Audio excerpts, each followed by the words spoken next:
Everybody's doing today? Good. Wonderful.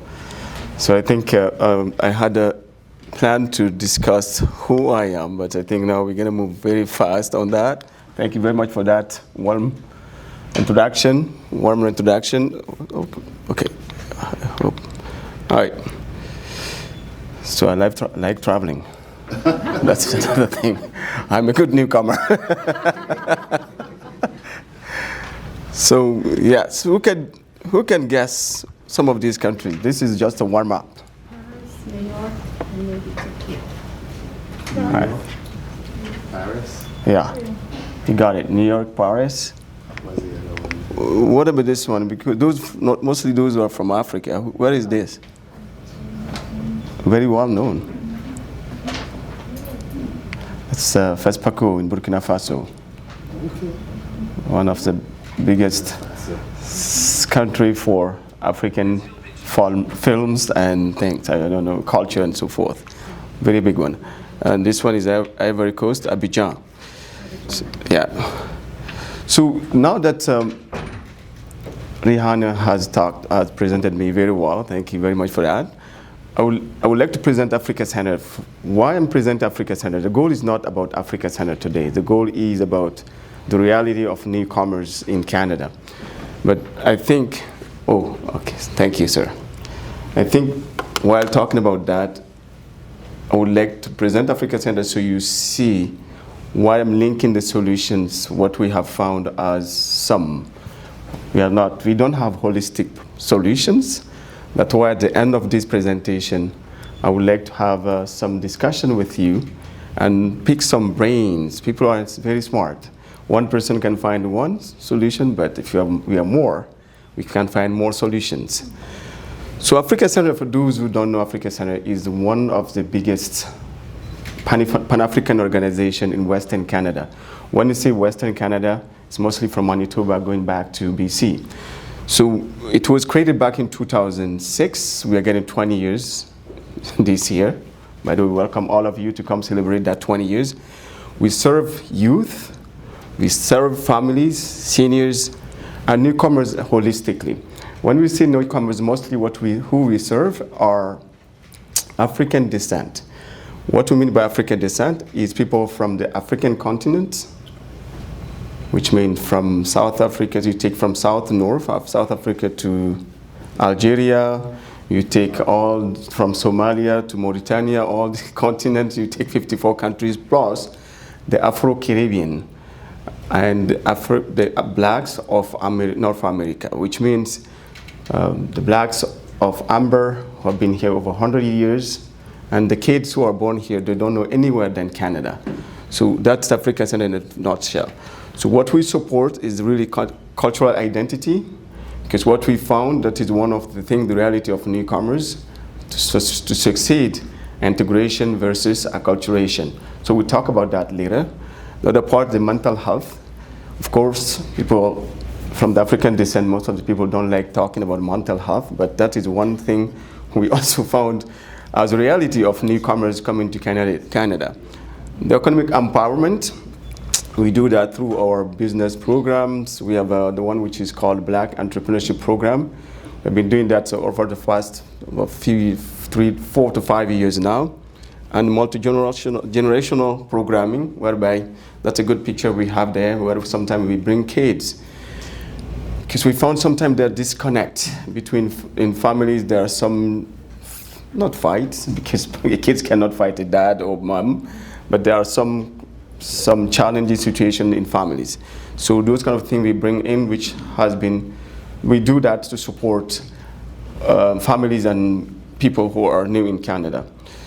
So before I go in detail, I think it's very important that we all be on the same page, which means if I'm saying this is 1 kilogram of whatever, cereal or whatever, I have to have something to measure that from, right? Similarly, I think we need to I would like to share a definition, which I found very important here, from some dictionaries and some research. The foundation, I would like to see it at 2 levels, well-beings.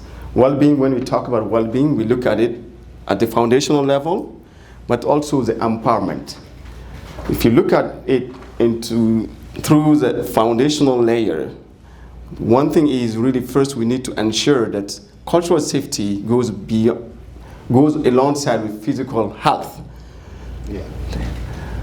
I don't know, some of you might be medical doctors here, or maybe, I don't know, in the field of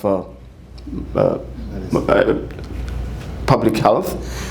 It's a social determinant of health, which means housing, you take any structural orientation or safety of the person. So that is part of, ensuring that is very important. The second one is the language appropriateness and resources. The psychological stress related to early settlement. We'll see that in one of the graph we brought, that is done by some researchers. We will discuss that in detail after. So the foundational layers, you see two types of situations which are very important to get really the well-being. The second part is empowerment. If you look at the empowerment, the first steps is a cultural identity. Someone who is stripped from his cultural identity, the integration or having that well-being will be a little bit too tough. What also is proven by research is well-being happens when newcomers move from passive or receivers to builders, contributors, which means recognition. If you don't recognize people, someone who is highly educated, I think Reverend was mentioning some few minutes ago regarding some of his friends, highly skilled, because they are not really accepted with their degrees. Some of them came as what? Economic immigrants. So coming as an economic immigrant, that means the person was maybe high ranked in his country.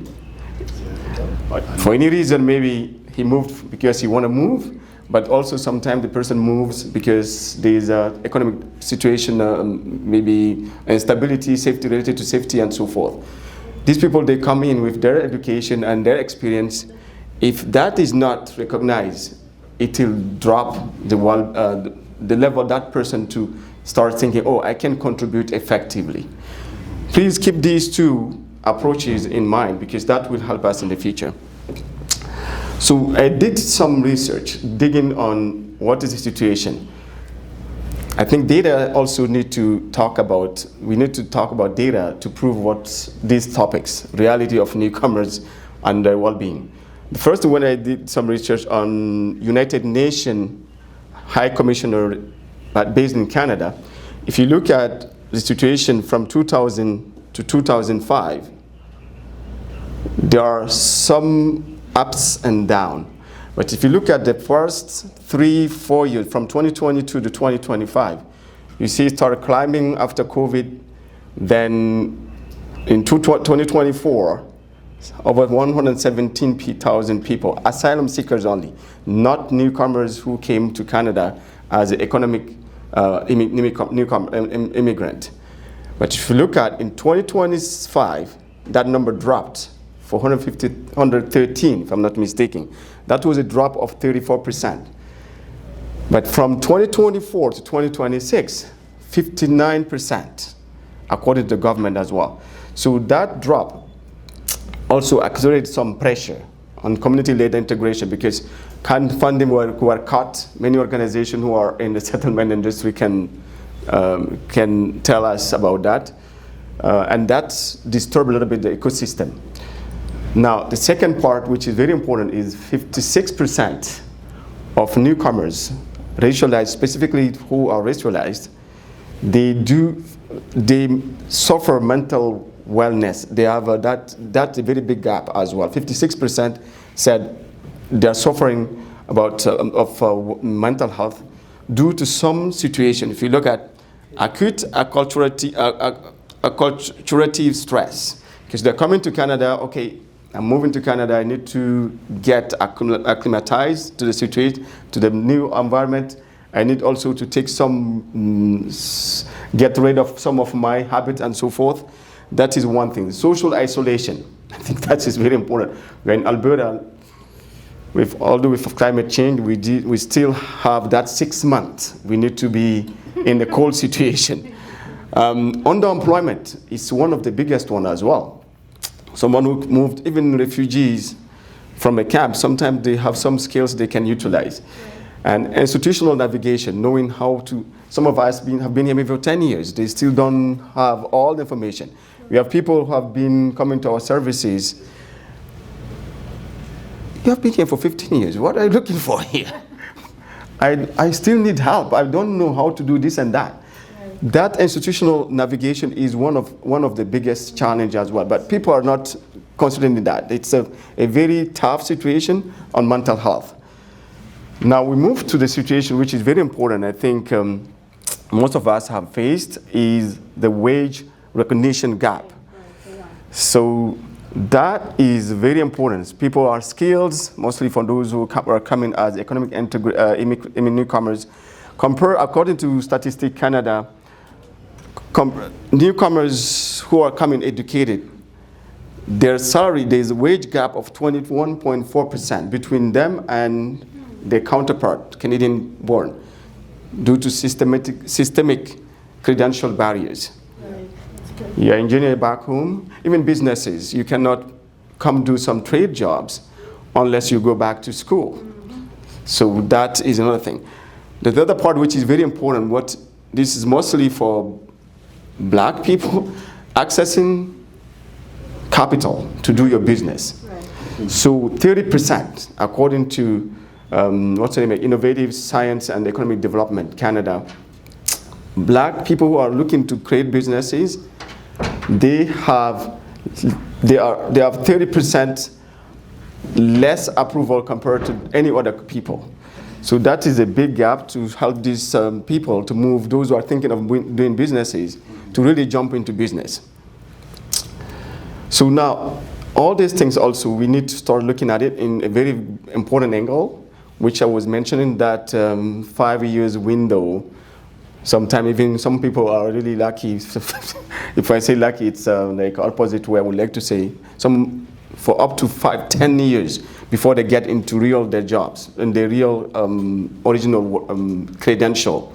So if you look at this diagram, the perceived acculturation versus the time. If you look at it, someone who moved to Canada at the beginning, arrival, everything is good. It's called honeymoon. Doing love with Canada. So as time passed, at 6 months to 1 year, then we start seeing the thing going down. Because the person has been looking for a job, maybe, oh yeah, I came, oh, the person is in Canada, everybody's happy. The first 3 months is okay, 6 months, still looking for a job. Then after 6 months, now that the person is waiting, people are waiting for that person back home to send money or to pay the debts back. 1 year comes, no jobs. Or the job which is obtained can barely pay even your bills. The person moral start cracking down right away. Right. So at 3 years, so the person start thinking, okay, I was a director, I was a manager I'm talking about those highly skilled. Even those who are not highly skilled, let's take about refugees. Some of them, they have done some jobs, so they have some skills. So still for 3 years, you are suffering to get something which is decent to you, where you can pay your bills and also thinking of sending money back home to support your family. Nothing's happening because this part, credential barriers peak. So from there, the person starts thinking, okay, let me go back to the reality. Okay, I need to get maybe a certificate. I was in that situation. I moved from Quebec, French. What should I do? So I came, okay, they said, your English is not good for the moment. We cannot. Even Nate, they said, you need to go back. We see your CV and then your degree, fine, but your English is not enough to do project management. Oh my goodness, how long I should wait? So that was jumping into ESL, trying to repeat everything from scratch. So all those, I immigrated back to 2008, but in 2012, I was still in that situation of navigating the system. How can I get in language? So many people are coming in the same situation, either education, and for those who are not English speakers, then the layers start adding up. So at this level, 5 years, this is a reasonable part-time. People are saying, oh, you know what? Now I'm getting closer to my reality, to my work, or to my dream jobs, or to what I was aiming to before coming to Canada. Now, in addition to so this is like a continuation of that funnel we discussed, the settlement paradox. Why I brought that as a settlement paradox? It's because reality is there are a lot of funded organizations in the city or in Canada. The programs exist, but one of the biggest problems, for example, is if you look at the what I call one-size-fits-all funded services model.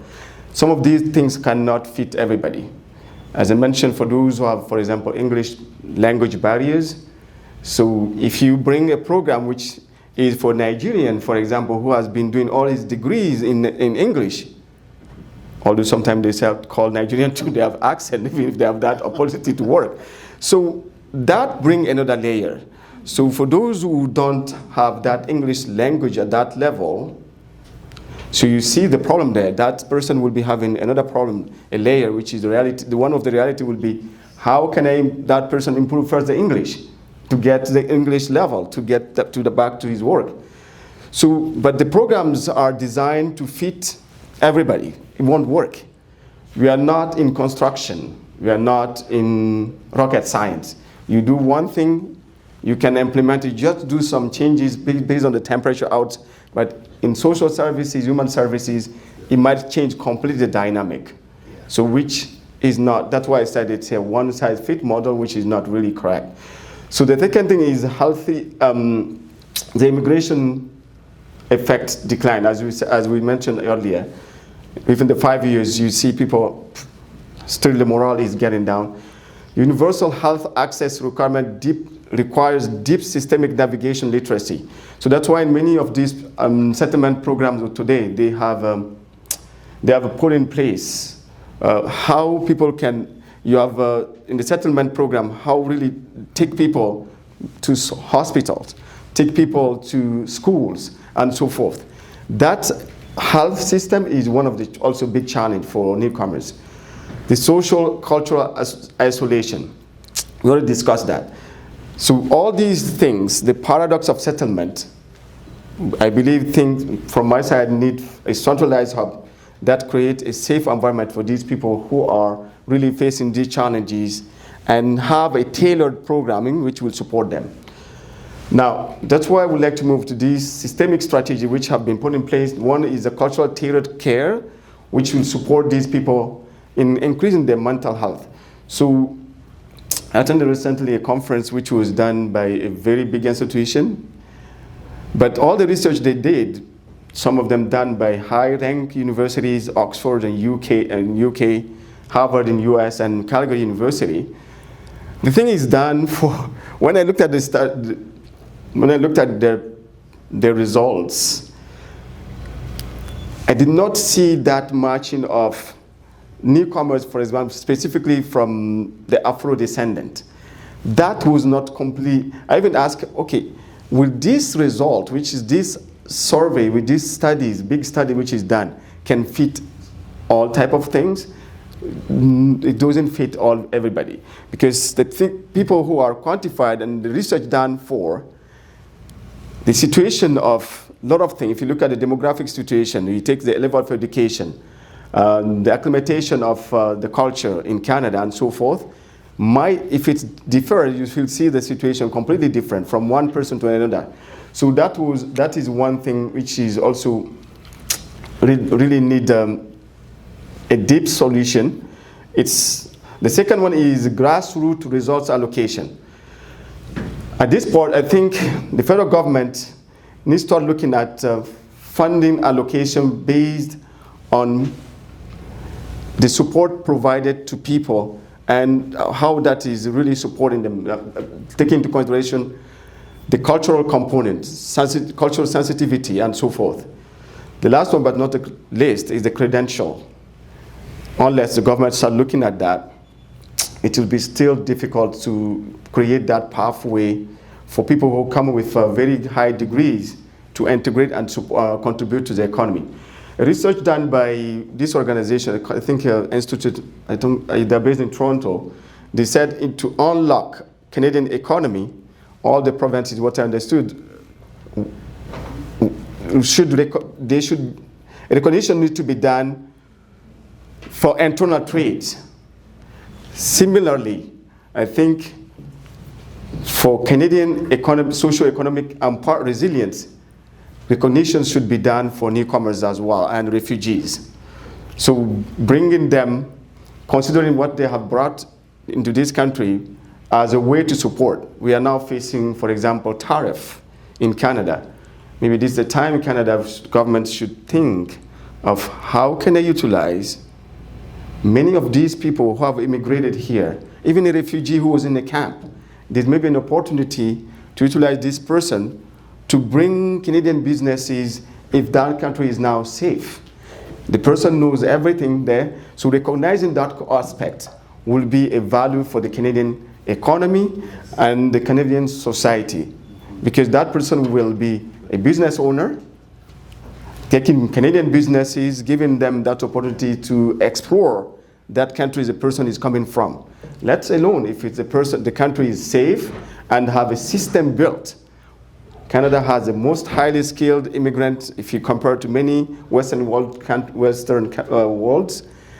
Canada could take that opportunity to really utilize these people to say, hey, you know what, this is a time to empower you to understand the business ecosystem in Canada, but now preparing those people to go to explore these opportunities in their home country. So which will open the doors and get Canada in the situation of working with US with all these tariffs. Even today, I was hearing from the news that there are 10 new tariffs coming in from US to all their partners. So Canada need to be prepared by recognizing this part. I think this will be a good way for Canada. So I would like now very quickly how we came to our programming, because I would like you to connect the dots. We have mentioned a lot of problems.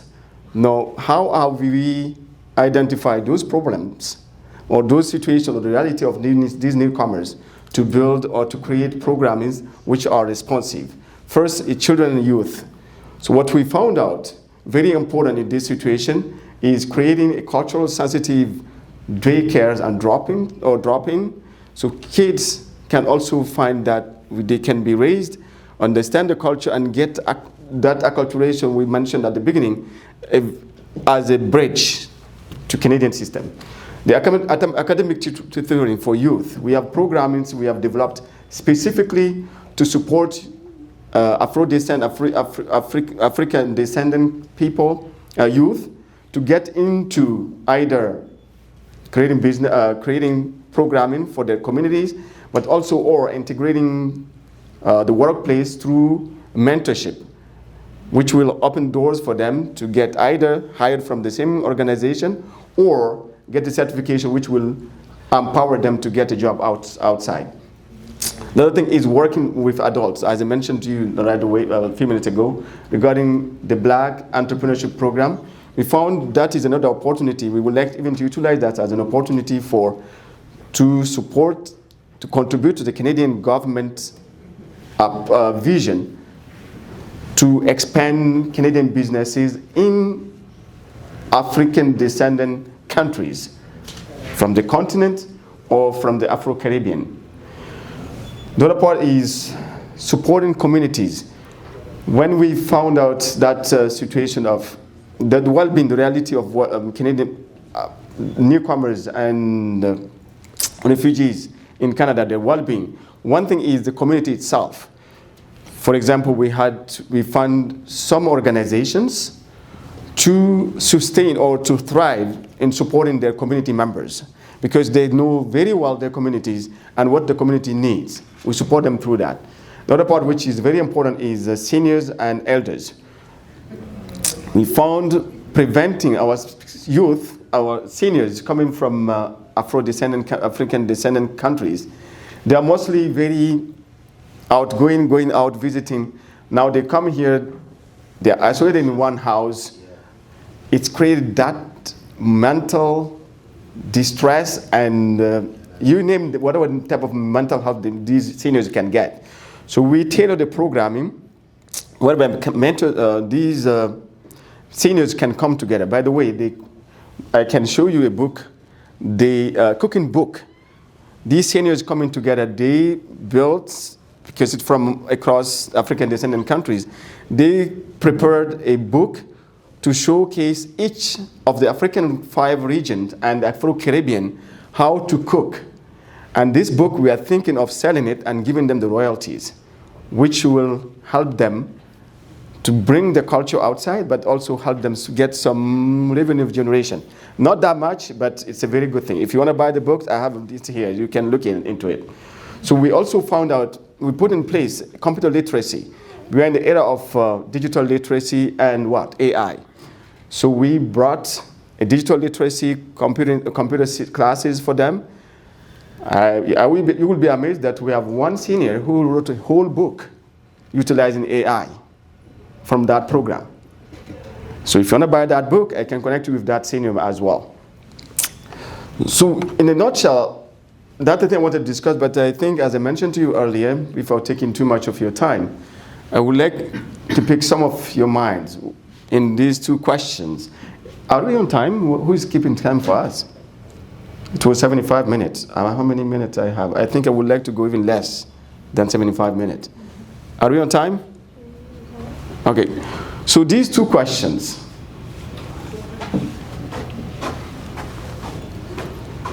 Who would like to read it for us, loud and clear? What structural change in government funding would be best support long-term employment, entrepreneurship, and community building for newcomers?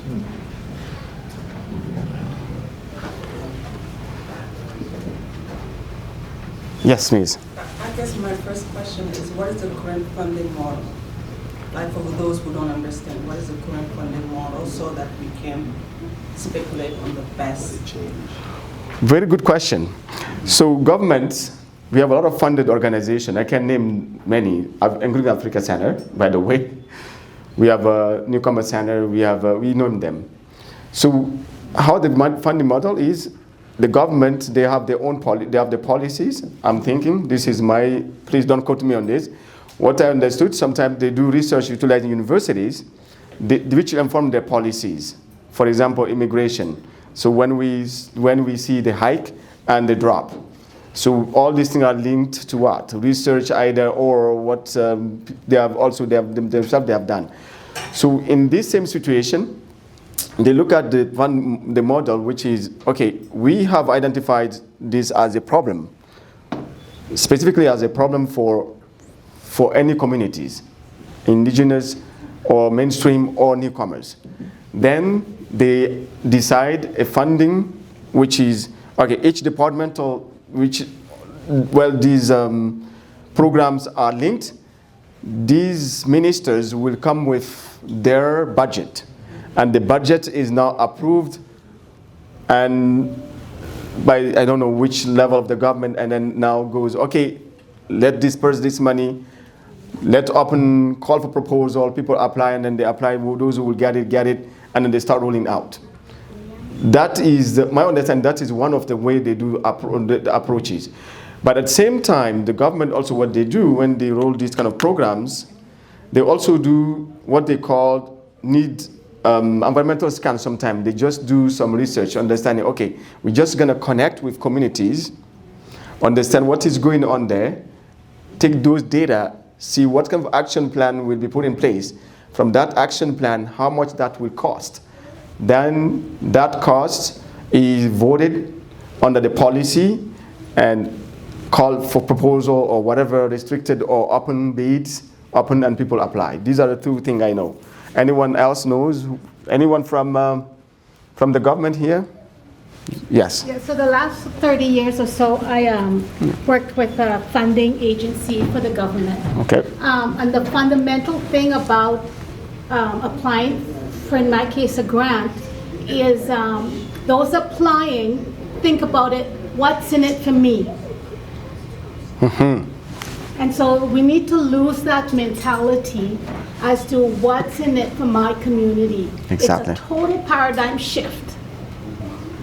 Because if we're applying for the community, we have to take self out, and I've approved billions of dollars, and the consistency is what's in it for me, the organizational level that's applying. And so, yes, we can identify what the need is, but we need the people who are living in that to really share what the need is. We make assumption. We're in Exactly. Canada and we make assumptions, so that's my contribution to your question. Thank you. So now, does that clarify your question? Yes, and Okay. thank you. But I wanted to go back to your first point. Okay. And thank you for your answer. Because you mentioned the university and researchers going to the community and finding out the needs of the community, and then making policy recommendation to governments for funding opportunities, right? So I'm in research at the university, but a gap that I'm noticing is many of these organizations, I'm not quite sure if they built rosters of researchers from their own community to be the advocacy for policy recommendation. And sometimes I feel like that's what is missing, because my research can be leveraged by a different organization for a different community, but not necessarily the BIPOC, just because it has been extremely challenging to connect with BIPOC communities, such as Africa Center, for the past 12 months, so I had to pivot.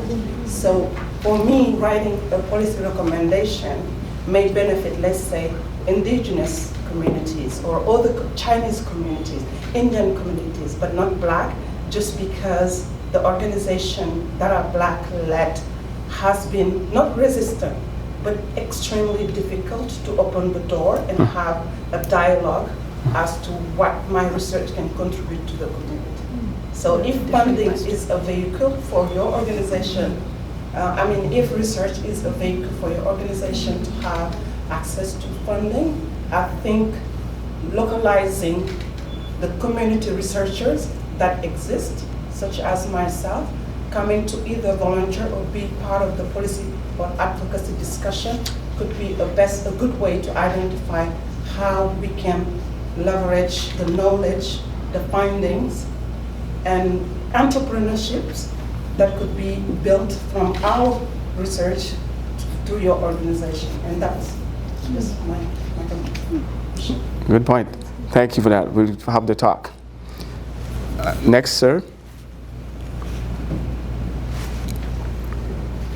Yes, thank you so much. I think we should not rely on government funding, first of all. Right. We need to diversify our fundings. We need to look for any other venues of getting funded to our organizations, because we can see now the funding cuts that the government did affect all the student sector. Indeed. So it's better to not focus on government fundings. It's how we can diversify the funding. That's right. Very good point. Thank you. Diversification. Just a quick question. Yes, sir. Just maybe by taking the question that was posted initially at face value, what structure of change in the actual funding, and whether it is a government funding or private funding, right? So just taking it at face value, the way that the question was structured, like what changes could be made? Exactly. First of all, I want to ask, so to make any changes or not, to make sure that if actually it's something that's working first, is there any level of engagement? Because what I've heard based on what was shared, research, I would say maybe pre-funding, but is there any research post-funding just to make sure any level of engagement in follow-ups and seeing if the programs are working to make sure that the funding continues, or maybe there's actually a bigger influx of funding to make sure that whatever funding is destined to any program, is that working, and maybe is there a deadline to report any progress? Is it actually working? And if it's not working, what could be made, or any changes could be made to pivot and make some adjustments to see if it actually work, or if not, does funding gets cut? So that's my question. So is there any post engagement in that. Very good question. Someone would like to answer, or I can just jump in? Yes. I can. Yeah. Because, so with the government of Alberta, they do have post and pre evaluation. So you have to provide the stats, your own organizational stats, why you need the funds, and that it's sustainable. Like you have to have some data. They're not going to just give money. Yeah. And then at the end, there's a financial accountability for that funds. Sometimes, depending on the size of your grant, it would be a cost with an accountant report on how the money was spent. Or it could just, it's a small $5,000 loan, it's just a written report from your organization, a secretary or a president, treasurer, account of how it was spent. So they absolutely have to, because the government still is accountable to the funds that they do have. But you have to do some research, obviously, and there's lots of grants and lots of money for smaller organization as well as the multi facilities. Thank you. Right. Okay. Anyone else? Yes, sir.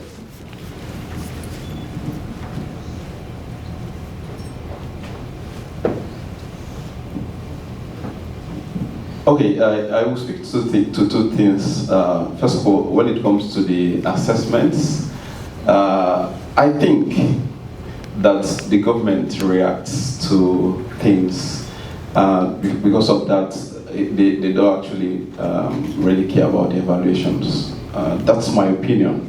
For instance, when George Floyd happened in the US, the government had to quickly do something, in Canada to pacify the black community, which means that greater thoughts on evaluation results and all of that were not put in some of those things before they even started. So even assessing the program at the end of it becomes even difficult, right? So it takes, an organization being intentional about providing data, for future use to be able to come up with that. So if most of the, the funding are thought of based on maybe a declaration within the United Nations, or not really that the government is interested in what's happening within the community, then it becomes difficult.